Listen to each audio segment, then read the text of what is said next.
All right, here's my question. Sure. Go ahead. The pronouns I and you. Okay. Is that your question?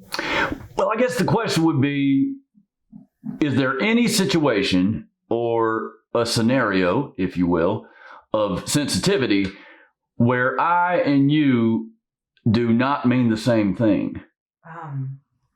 No. I mean, yes. What? Okay, right. So maybe let's just take it a step further. Let's talk about grammar. Grammar. According to grammar, the definition of I is completely straightforward. It's I. And at the same time, and in the same way, the definition of you is you. Exactly. The definition of you is you. Basic grammar. Okay. So bearing that in mind, while that may be true in grammar, it also appears to be true for sensitivity that I and you are completely interchangeable. You might call it a paradigm shift. Wait, I and you are what? The what? Well, here's the paradigm.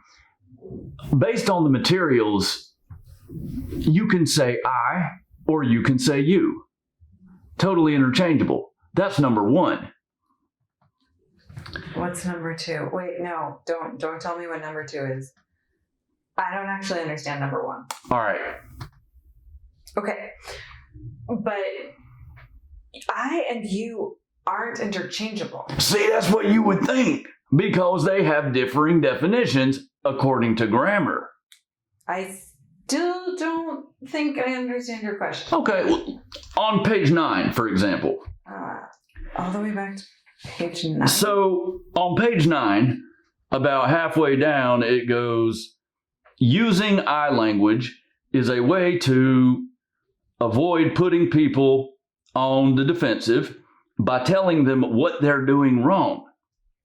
Instead, I language keeps the focus on your reactions, not the other person's actions. Okay, so that much is perfectly clear. I language is extremely effective for telling someone what they're doing wrong. I think you're doing this wrong. Super effective. Now, that second sentence gets a little hazier. Your reactions, other person's actions, but it's about actions and reactions, so it might just balance out in a way. But where it gets a little bit more paradigmatic is lower on down on the next page, where it's talking about I and you, and they're interchangeable. I'm almost 100% sure it doesn't say that. Well, it's very subtle, because it says, whenever you're about to make a you statement, try to make an I statement instead. Oh, okay. So, in other words, oh, hang on, I was just about to say, you just threw that hot dog on the ground. Take a step back. I need to be sensitive. I should say, I just threw that hot dog on the ground, because it's an I statement. Two ways to say the same thing, but one way is more sensitive. That's actually not the same thing. You throwing a hot dog on the ground and somebody else throwing a hot dog on the ground is really not the same thing. That's two different people. Well, so that just goes to show that in real life, they do mean different things. Without question, I and you definitely are not the same in many real life contexts. But in the context of sensitivity, it's like a whole different kettle of worms. Oh, look, there's a hot dog on the ground. How did it get there? Did you throw it? Did I throw it? Maybe it doesn't matter. The sensitive thing to do is pick the hot dog up off the ground and move forward. We don't need to point fingers. You and I are the same if we're being sensitive. That sort of almost started to make sense, actually. Maybe that's just how paradigms work. Maybe. So to return to my original question. Oh, right, that. What was it? Is there a situation of sensitivity where I and you do not mean the same thing? Why don't you give me an example? Okay. Let's say I got an extra Pepsi. A Pepsi. And Extra one. let's say I enter a room of sensitive people who are being extremely sensitive.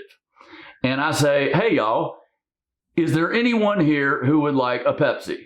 I got an extra one. I'd kind of like a Pepsi, actually. Perfect example.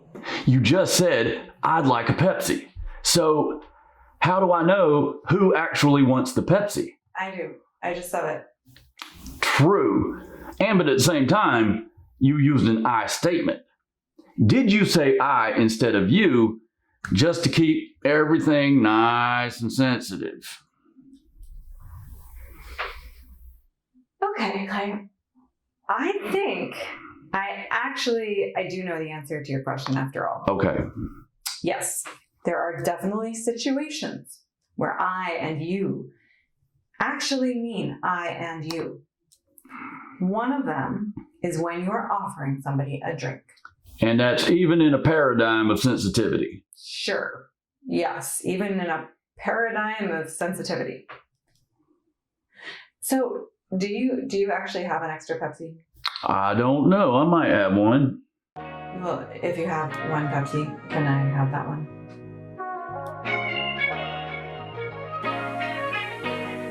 Brook beat right from the space.